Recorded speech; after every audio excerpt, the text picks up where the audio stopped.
Real simply, this is an off switch. If you have a rat issue or a mouse issue, you can turn it off today with rat out. And that's a little different than what we normally do, because if a PCO goes out to a facility, you've got pipes and penetration, say, entering a building. Normally, you identify the penetration zones, you note the distribution of the pest, and then the PCO puts out traps or baits or whatever in order to fix the problem. And now, that's not very immediate. This is. If you take rat out gel and put it at those penetration points, those animals are going to stop using them. And they're going to stop using them immediately. And in reference to some of the case studies that we've done, and I think there's a nice photo there. At the bottom of the page is a little dollop of material on a pipe. In this particular case, we had a rat-infested farm building. It was about 60 by 100, if memory serves me correctly, corrugated metal. The rats were getting in and obliterating the bait stations. They were drinking up all the liquid tox, and they were tearing up the product in the building. So the technician looked at this and went, well, I've got this new material on my truck, and using roughly 3/4 of a tube, he put dollops of the material, about the size of a Hershey's Kiss, right at those penetration points on those pipes. He knew where the animals were coming in. He also banded an overhanging tree, and it was in such disrepair, the tree had penetrated a little bit of the louvers on a ventilation port on the building. But what ended up happening was they stopped feeding on the bait, they stopped drinking the liquid tox, and they stopped hitting the bagged product. Now that was in November. I went with the technician to that same site in March, and we were going to do another treatment on it, and they hadn't even disturbed the original treatment that we made. So what happens? They approach the dollop of material, the smell from the garlic oil, they back off. So they weren't disturbing the deposits. It was still good. We went ahead and reapplied anyway because, it just made common sense because we were up there again. But the facility still is not having a rat problem inside. And the only change we made was rat out gel. So in the case of when a PCO comes in here and says, what do you got that I can fix something right away? Show them the off switch. Because if you put this in an area, they're not going to go through it again. Now, on top of that, if you've got a large facility, you obviously may not even be able to identify all the penetration zones right away. But what you can do is move them. And you can move them to a place where it's easier to deal with them. So you can set up a trapping zone in an area that's easier for the pest control operator to manage and shut off the areas where they're causing trouble for clients within that facility. For sake of example, this room, you've got a sprinkler grid. Roof rats love sprinkler grids because no matter how many times a building changes hands or is remodeled, the sprinkler grid always stays the same. So they learn to use that as a pathway. With this, you can turn the pathway off and then guide them to an area where you've got nice trapping zones set up. You have ambush pallets set up. And someplace you can manage as a professional, trap the population down and deal with it.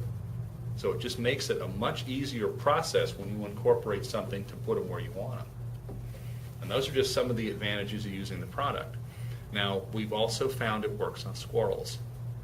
The squirrel work that we've been doing, we've gotten just over a month of repellency, and we have a case study within the packet here you can look at. And in this particular situation, we had a house with a screen room on the back of the house was getting shredded because the squirrels would run along a fence line, climb a tree, leap onto the house on the brick siding, and run around that screen room and just rip the screens out. All right, how are you going to fix that? Well, you can shoot the squirrels. That's not normally a good idea in a small community. Makes too much noise. You certainly don't want to poison them. And in fact, in this case, neighbors were feeding the squirrels, but we just wanted to keep them off the one place. So what I did was I put dollops of the material on top of that fence that they were hopping along. Then on the tree that they were climbing to access the house, I banded it. And when I banded the tree, I then added dollops of material in those little pockets where they would sit.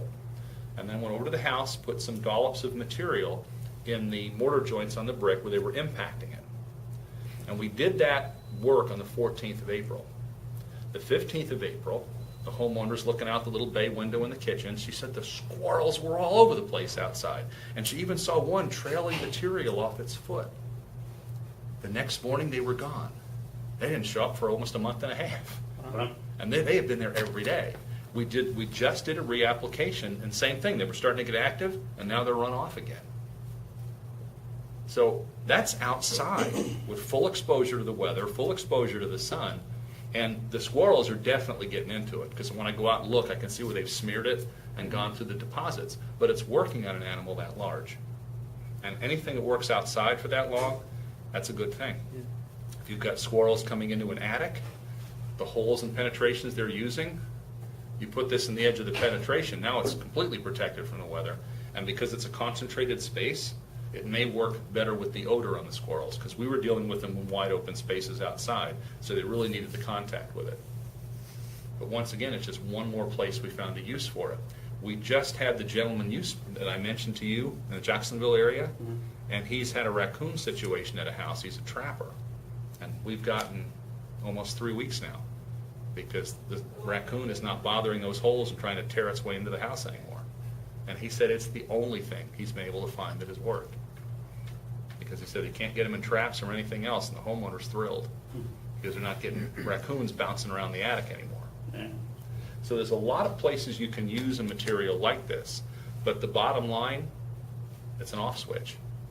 You can turn off a rodent problem with it, and you can do it today.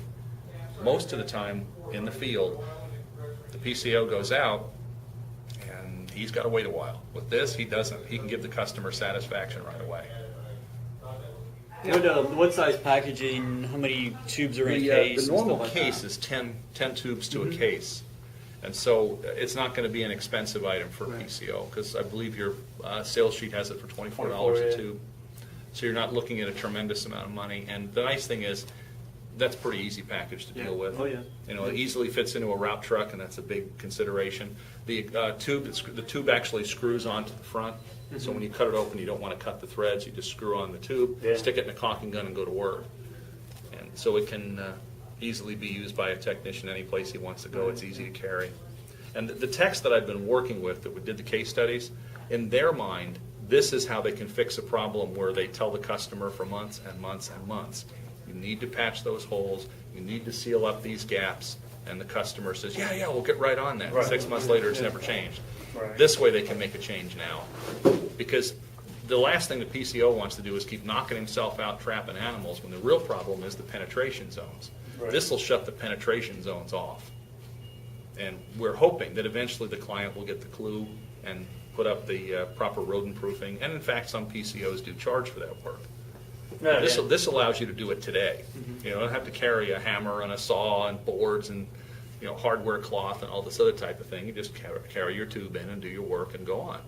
Applying this on exteriors, any animals that are still inside the structure? You could trap animals inside of a structure, yes, because they won't be able to get out that way. Obviously, they're going to find another way, or in many cases, once the animals come in, they're pretty comfortable. Yeah. But if you do trap animals inside, because as a PCO you're using layered techniques, you're going to be fine. You just have to identify the zones where the animals are, and in fact, if you want to shrink them down with this, so you can trap them in a little tighter space. Right. What I normally recommend with a product like this, being a repellent, is you have to have a push-pull process going on. So what I want to do is push them away and drive them and cut them off with this, and then I want to have my traps with some sort of delightful attractant.